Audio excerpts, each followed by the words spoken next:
Paul, everyone fitting well for the Blackburn trip this weekend? Yeah, we're not too bad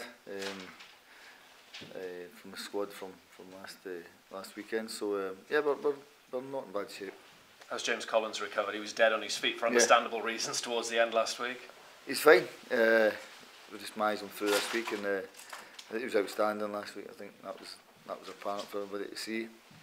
And but he's fine. You haven't got too many midweek games on the horizon, but do you have to kind of manage his workload and then set up a different schedule for him? Yeah, listen, he's 35 years of age as well. And even if James was playing week in, week out prior to coming to us, your body can't do what it done when you're 25.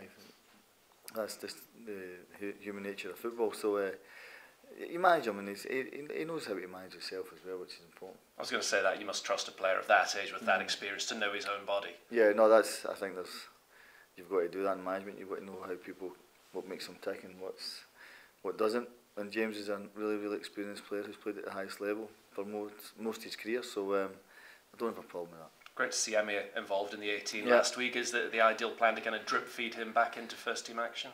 That's it. Yeah, basically that's the way it works. He's been fine, and hopefully no setbacks, and it's just a matter of him training and sustaining it. And is he a player you've kind of admired from afar down the years as an opposing manager against him? I saw him playing a long time ago in Manchester City, and so I knew of him. He was only a young kid at that time, and then obviously he goes in to try and get his own career going. And I've always liked him as a footballer. I think he's a really good footballer. And another good footballer, Teddy Bishop, he's been saying he's hoping to earn a new contract in the summer, which is understandable. Do you kind of bide your time on that one because of his injury problems? Well, I think the thing for myself with Bishop was 2 years is a long time not playing. It's a hell of a long time not playing. He's a talent, as I've always said. Whether he could sustain it, I think he's doing really well now. I think he's broke the back of it. I think he's getting really stronger. He's doing really well in training. We look sharper and fitter, stronger. And yeah, he's one player I think this club should look at and think, okay, let's see if we can do something with him, because I think he's a really good player. And your rival, Alan Judge, in the last few days, was he on the initial list at the start of January? How did that move come about? A bit surprised maybe Brentford let such a good player go?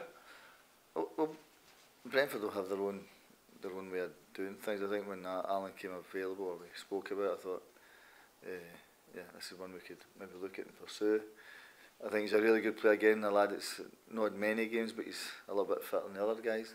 So but he'll win the squad, but he's a really good player, and I'm looking forward to again to work with him. Yeah, what do you see as his strengths? I think he's a really good footballer, I really do. I think very intelligent footballer. He makes the simple ball really good, and some people don't want to play a simple ball at times because they think it's not attractive, but he does it really well. And a bit of composure as well on the ball in the heat of battle. Yeah, very good. Knows the game, been around the block, knows the experienced, everything there. It's just that he's getting games for him as well, which is important. But I think he'll be a big asset to us. Is that it for incomings? You had a busy couple of weeks, like 6 new signings so far. I don't know if one comes up and I think it's worthwhile, and the football club thinks it's worthwhile, and financially it's worthwhile, then we'll look at it. But overall happy with the squad if there isn't to be a 7th or an 8th signing? You feel this squad can get you out of the hole? Listen, I think we're a lot stronger than what we were. As I said before, I can never predict anything, but the lads that come in have gave us that presence of, we look at a bigger side, as I said before, the guys that know the game, a little bit more knowledgeable in the game. And I'm delighted to help. They're here to help us. They're not here to do anything other than help. And if we can get the best out of them and we achieve it, it'll be great. What about players going out on loan? You said last week you probably have to trim the squad with a number of players missing out on a match day. Anything imminent? Jonoy looks like if he could go, and Danny Rowe looks like if he could go out. So we'll have a look at it. As I said, I'm just waiting for things to be confirmed. Andre, is he available? Andre Dazelle, would he be one? On loan? Yeah. Not at the minute. Andre, I think, is doing really well in training. I think he's another big talent. It would have to, for Andre to go out, it would have to be the right club that suits him the way he plays. And so I'm not sure on that one. And these lads, the likes of Danny Rowe and Jan, you still got a future here? Is this just a short-term thing, the way you see things till the summer? First and foremost, the lads have got to play. I think that's important. And as I said, my job is to try and make this football club as best and as strong as it possibly can be. But they two lads definitely need games. The two lads that probably haven't featured as much under myself. Again, but I can only pick 18 guys that can go, and you know, and Danny certainly need games. What's the latest on Jonas? So I guess now's your third choice left back. Is he likely to find a new club this window? Somebody's got to come in for you, you know, and I've not heard anything at all. I've had good dialogue with Jonas, absolutely no problem at all. I think, as I said before, he wants to have one eye on something, which I can't stop. It's before my time, and if he's not going to be here in the long term, then we have to look at something else. That's normal. We just can't go with somebody we think, well, he's going to be here for a few months and then go. It's a difficult situation for everybody, and that's why we had to bring in Callum to help. You clearly want to play this attractive style of football, getting on the front foot, but do you think bringing people like Colin Quinn, I mean, you can mix it up a bit, Paul, if needs be on occasions, you can go long, which you maybe couldn't have done before this month? Well, Quinn has got incredible touch for a big lad, he's got an incredible feel for the ball, and really good touch with the feet, really good. So he's more than just a big guy up front, he's got a really good touch, and we'll still play the way I think's the right way to play football, and we'll still try and make it exciting. I don't want to play high balls or long balls or anything like that. He's there to help, and I think he's a really good finisher, Colin, but more importantly, he's got a really good feel for the ball. How did you look back on your time at Blackburn? It was really short at that time. There's some really good people there. I really enjoyed my time there, and it's a really good club. Again, it probably lost its way a little bit in certain things, but it's a really good club. And I'm looking forward to coming back because there's some really good people there. Do you think Tuesday night will have much of an impact on them, or can maybe people outside make too much of that extra time? As a footballer, you always want to play games. I think they're young, fit guys that can go again. It was a difficult game. I watched the game. It was a tough match, and they done well against Newcastle. But no, listen, it's a tough game for them as well. We'll go up there and we'll go and try and win. You had somebody spying on their training this week? What do you make of all that? In what way? What do you mean? Does it come as a complete surprise? Do you think that goes on in football? What have you made of the last week involving Leeds United and yesterday with Bielsa chatting about it? I don't really know the story. What the league manager done? I don't know what he done. He said that he's spied on, or he's watched training. Yeah, no, I get that, but I don't know what he done with his conference or anything. I don't. He took everybody through a PowerPoint presentation and showed them the in-depth research he does on opponents. Yeah, really, it's up to him how he wants to do it. Or that way, I don't get caught up in all that stuff. I don't get caught in it. I don't think I've ever had it done. To me, the only thing I would say is if you get your own training ground, how do people get in? That's the only thing. Frank probably done his preparation. Never think that in a million years would happen, and it probably did. But I don't think it's right. I don't think it's right. And everybody's got a different way, but regarding presentations and yeah, it's entirely up to him what he does. You think they should be punished then if you don't think it's right what happened? No, you've been asking everybody else. You're asking me questions, would I think it, and give my opinion. I'll never give my opinion, would I think they should be punished. That's up to other people to decide what they want to do. Thanks, Paul. All right. You've talked about a couple of players exiting potentially. Is Jordan Roberts amongst those as well? Because there's been talk that there's a few clubs talking to him at the moment. No, Jordan was one. I think there was teams wanting him, then things broke down, and then back on, and broke down, and so I don't know where we're quite at with it. I think probably Jordan's agents and probably talking to clubs to see what's going on, but for some reason it seems to keep breaking down. And they're the ones that haven't really featured at all under you. What about ones that have played but have maybe now dropped down a little bit more? People like John Nolan, Caden Jackson, players like that, even Gwion Edwards, would you consider it for players like them? Is it more healthy for them to play regular football? No, because even them lads, I know what they can do, but we had to get some sort of different way as well. We couldn't always rely on the lads. It was really tough for them. They needed help, which I said would always happen. I won't just let anybody get out and off. I don't think it's right for the club. Guion's been really good for us. John's done really well as well. So there's no way I can sit and say lads are just going to go because you've dropped out at 18. It's a squad. It's a squad game. You need that 22, 23 man squad to play all these games. So you just have to do your utmost to get back in the side. Do you hope that elevates some of their performances now with this increased experience and competition? Might get a bit more out of some of them? It should do. It should do if you're up for the fight and you want to take that challenge on. You think, yeah, I'm up for this. And that's what you need. You need people to take the challenge on to have it. I had it in my own career, so it certainly was good enough for myself. It's certainly good for other ones to have that competition where you've got to keep. As soon as you stop looking over your shoulder as a footballer and think there's no competition, you'll never progress. You need that fear factor in you to perform. Have you noticed a bit of that extra edge in training now with the new guys coming in? You know, the training, Stuart, has always been upbeat. It's always been high intensity. So that for me is important because I think you always train the way you play if you can, and I think that's for me really vital. And you have to be ready for every training session you perform, and you're ready for every game. And to be fair to the lads, every training session they've been very good. How's Luke Chambers? Has he done any damage to his wrist? No, he's okay. He's okay. Look, I've never known Luke really to miss anything. So we give him a couple of days off at the beginning of the week when he's back training, so he'll be okay. Has he broken that wrist, or has he done any damage to it? Has he got to wear a cast or anything like that? He might need to wear a wee, strapping thing on his wrist, but that won't stop. Yeah, he's the sort of player that goes through that, isn't he? No concerns there at all. Yeah. We talked about Teddy Bishop's contract there. Luke Chambers is another one that's in a contract situation. Is that one that, being the captain and the presence that he is about the club, you want to get that sorted out as soon as? I think Luke's situation is how big a player he has been for the club, past and present. I think that's really important. I think people like that are worth their weight in gold. He's 30. I think he's 33. I think Luke is 33. So for the football club, he's vital. For me, he's been absolutely brilliant as a footballer and as a person. So I think you can't speak highly enough of him.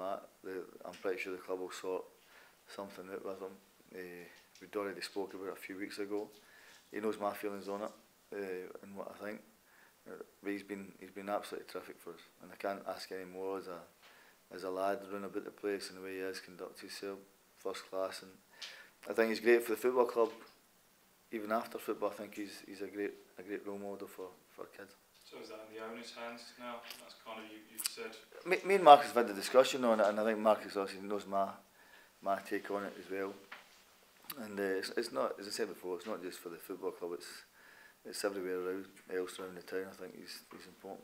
Yeah, and a word on Marcus, because you know you've said from day one you need a bit of support, and you know he's funded six transfers for you now, and some of those are on significant wages by the sounds of things. So okay, hang on a minute. Where did you get that from then? Okay. All right. So where did you get that one? What's significant in your language then?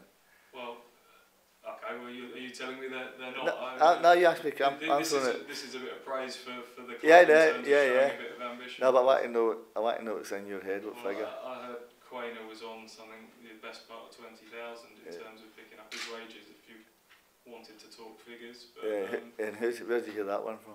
Well, is that a source? Is that a Club Insider one? Okay. Is it? Yeah. I love that Club Insider. I used to get that. Club Insider says, and when you confront it, you never find a Club Insider. The man to your right stood there has told me that there's, you know, listen, these aren't cheap deals. Yeah, is what I'm trying to say. Marcus has done okay. Collins comes in, no tax. Dawkins comes in, no tax. Elder comes from Leicester. Quainer comes from Huddersfield.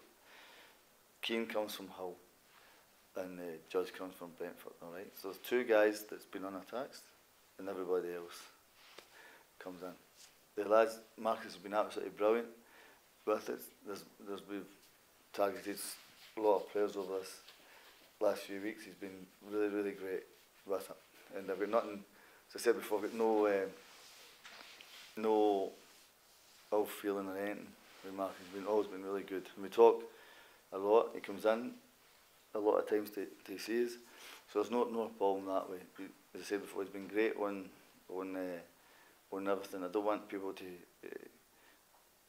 think that he's anything other but a really supportive owner, which a football club needs, and he's been absolutely brilliant for us.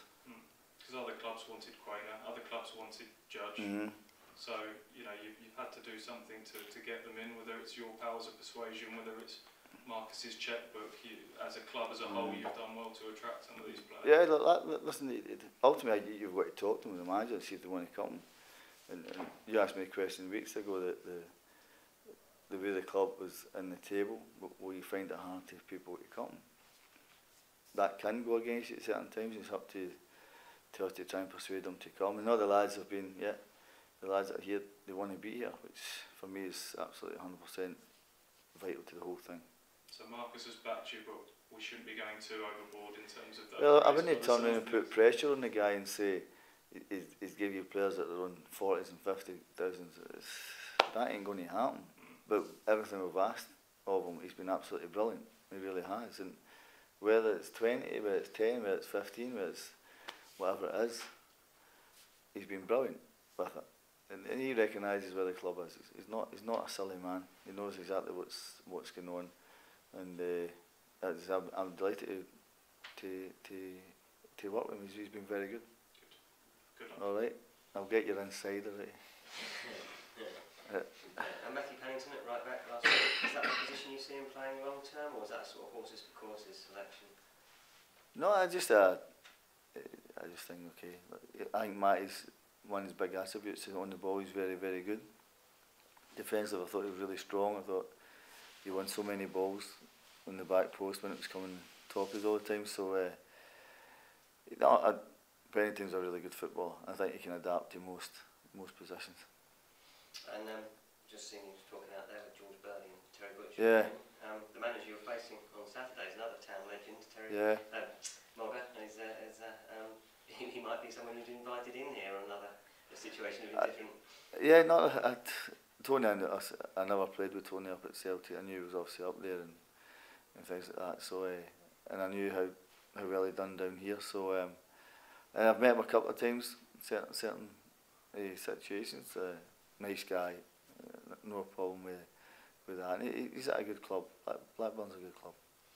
And we mentioned Emma Hughes and two other players been out for a while. Tom Adiani we've not mentioned for a little bit. How's he progressing? He's doing all right. He's doing all right. Tom still, it's nearly 15 months he's been out. It's a hell of a long time. Tom is still a good wee bit away. He's still got to go through all the rigours of training and getting fit. You can't just throw him in because he comes out of a physio room and think he's totally fit. It won't work. The likelihood he'll probably break down again. So he has to go through the rigours of training really, to get before he gets to us. And Grant Ward was pictured in a hospital bed having undergone surgery. Will that go well? Same expectations, sort of 9 months-ish? Yeah, it's going to be another long-term one. He'll have good days and bad days with it. So no, it's a bad injury, that one. But nowadays modern medics can sort it out and hopefully we'll be back before too long. And Ben Falani's had surgery as well, I gather. Yeah, it's long term again. It's incredible. His Achilles heel is obviously snapped, so he's just going to have to. You're going to have to get your head down. There'll be some times where they come in here and it's tough to rehab. That's normal when you're out that length of time. But Ben's young. He'll come back. He'll come back strong for it. So that's another sort of 9-10 months. Type injury, isn't it? Yeah. You don't get short injuries here. That's for sure. You know. I mean, he might be one you've been looking to get out on loan, wouldn't he? Yeah, I might have done. I might have done. I'm not sure. He was doing okay, but again, somebody's going to want to have to take him on. He's only a young kid still learning his trade, so yeah, I'd have to look at it. And Tristan, he's obviously been back for a few weeks now. Have you sort of decided whether you might send him back out? I won't send him out if I think it's right. I won't just send him out if I don't think it's right for them. I don't think they're going to get any game time, which was happening. So I don't want lads just to go out there and train. They better train with us. That doesn't make sense. Thank you. All right. All right. If I just ask one, sorry. Blackburn Rovers, obviously Tony Mowbray, we've touched upon there. They've done well this season, haven't they? Having come up and sort of made a good impression this season. Yeah. You think it's going to be a tough ask on Saturday? It's a tough game. It's a really tough game, but equally so, hopefully it's for them as well. We've got there and go and do our best and do what we've been doing and try and go and win. I won't try any differently and try and win. So yeah, it's a tough game. Every game's hard. I never get into any game thinking it's going to be an easy afternoon. All right, thank you. I'll get your mold. I'll get you.